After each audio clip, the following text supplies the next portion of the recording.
میں کتنا بدبخت اور بد نصیب ہوں کہ اللہ کی مخلوق کو ہر وقت میرے شر سے بچنے کی فکر رہتی ہے۔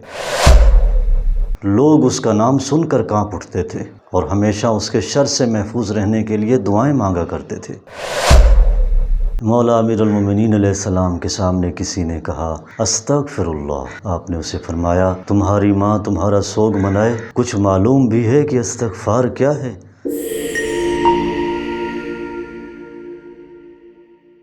اعوذ باللہ من الشیطان الرجیم، بسم اللہ الرحمن الرحیم۔ آپ تمام دوستوں کو اس نئی ویڈیو میں خوش آمدید۔ میرا نام ہے علی رضا خان اور آپ دیکھ رہے ہیں مسلم سائی بائی خان۔ فضیل بن عیاض ایک مشہور ڈاکو تھا۔ اس نے اپنا ایک گروہ تشکیل دیا ہوا تھا۔ قافلوں کو لوٹنا اس کا محبوب مشغلہ تھا اور اس نے اپنی زندگی کا ایک حصہ ڈاکہ زنی میں صرف کیا تھا۔ لوگ اس کا نام سن کر کانپ اٹھتے تھے اور ہمیشہ اس کے شر سے محفوظ رہنے کے لیے دعائیں مانگا کرتے تھے۔ فضیل نے ایک عورت سے بھی دوستی کی ہوئی تھی۔ ایک مرتبہ وہ اپنی محبوبہ سے ملنے کے لیے گیا اور وہ اس کے مکان کی دیوار پر چڑھا اور دیوار کراس کرنا چاہتا تھا کہ اس کے کانوں میں ایک قاری قرآن کی صدا آئی اور قاری نے یہ آیت پڑھی أَلَمْ أَأَنَّ لِلَّذِينَ آمَنُوا أَن تَخْشَعَ قُلُوبُهُمْ لِذِكْرِ اللَّهِ۔ کیا ایمان والوں کے لیے ابھی وہ وقت نہیں آیا کہ جب ان کے دل اللہ کی یاد کے لیے خشوع پیدا کریں؟ آیت نے فضیل پر گہرا اثر مرتب کیا اور اس کا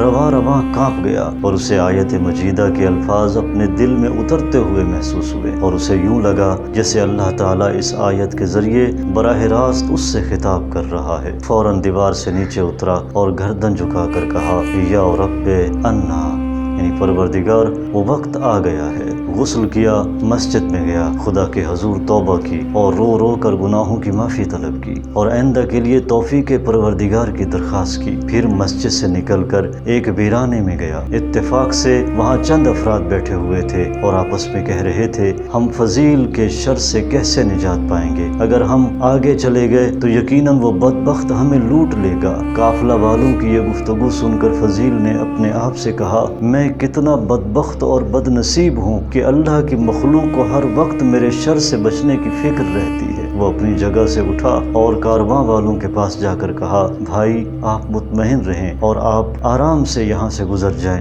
آپ کو فضیل بن عیاض سے ڈرنے کی ضرورت نہیں ہے۔ آپ جس فضیل بن عیاض کا تذکرہ کر رہا ہے وہ فضیل میں ہوں۔ اور یہ کہہ کر اپنا سر جھکا لیا اور آنکھوں سے آنسو بھی رواں ہو گئے۔ اور اس کے بعد تاریخ بتاتی ہے اسی فضیل بن عیاض کو امام جعفر صادق علیہ السلام کی خدمت میں دیکھا گیا اور اسی فضیل بن عیاض نے امام جعفر صادق علیہ السلام کے ایک شاگرد تھے جن کا نام تھا جابر ابن حیان۔ جابر ابن حیان کو جب دشمنوں نے گھیرا تو اسی فضیل بن عیاض نے ان کی جان بچائی اور جام شہادت نوش کیا۔ اگر وہ ڈاکو سے ولی بن سکتا ہے تو ہم کیوں نہیں؟ توبہ کیوں نہیں؟ آج سے توبہ کریں، اپنے گناہوں کی معافی طلب کریں۔ پروردگار عالم فرماتا ہے لا تقنطوا من رحمت اللہ، اللہ کی رحمت سے نا امید مت ہوں، انہ یغفر الذنوب جمیعا، وہ تمہارے سارے گناہ معاف کر دے گا۔ اور دوسری جگہ پر ارشاد فرماتا ہے کہ اے قل انی عبادی انی فانی قریب، اے نبی یہ بندے اگر آپ سے میرے بارے میں پوچھتے ہیں تو آپ انہیں کہہ دیں کہ میں ان کے قریب ہوں، ان کی فریاد کو سنتا ہوں، ان کی دعائیں قبول کرتا ہوں۔ بے شک پروردگار عالم کتنا مہربان ہے۔ اور اسی طرح ایک دفعہ مولا امیر المومنین علیہ السلام کے سامنے کسی نے کہا استغفر اللہ۔ آپ نے اسے فرمایا تمہاری ماں تمہارا سوگ منائے، کچھ معلوم بھی ہے کہ استغفار کیا ہے؟ استغفار بلند منزلت لوگوں کا مقام ہے اور یہ ایسا لفظ ہے جو 6 باتوں پر حاوی ہے، اور وہ 6 باتیں یہ ہیں جو ہو چکا اس پر نادم ہو اور ہمیشہ کے لیے اس کے مرتکب نہ ہونے کا تہیہ کرنا اور مخلوق کے حقوق ادا کرنا، یہاں تک کہ اللہ کے حضور میں اس حالت میں پہنچو کہ تمہارا دامن پاک اور صاف اور تم پر کوئی مواخذہ نہ ہو۔ جو فرائض تم پر عائد ہوئے ہیں اور تم نے انہیں ضائع کر دیا ہے انہیں اب پورے طور پر بجا لاؤ۔ جو گوشت حرام سے نشو و نما پاتا رہا ہے اس کو غم و اندوہ سے پگھلا دو، یہاں تک کہ کھال کو ہڈیوں سے ملا دو اور پھر سے ان دونوں کے درمیان نیا گوشت پیدا کرو۔ اپنے جسم کو اطاعت کے رنج سے آشنا کرو جس طرح اسے گناہ کی شیرینی سے لذت اندوز کیا ہے۔ تو اب کہو استغفر اللہ۔ ملتے ہیں نیکسٹ ویڈیو میں، تب تک کے لیے اجازت چاہوں گا۔ السلام علیکم۔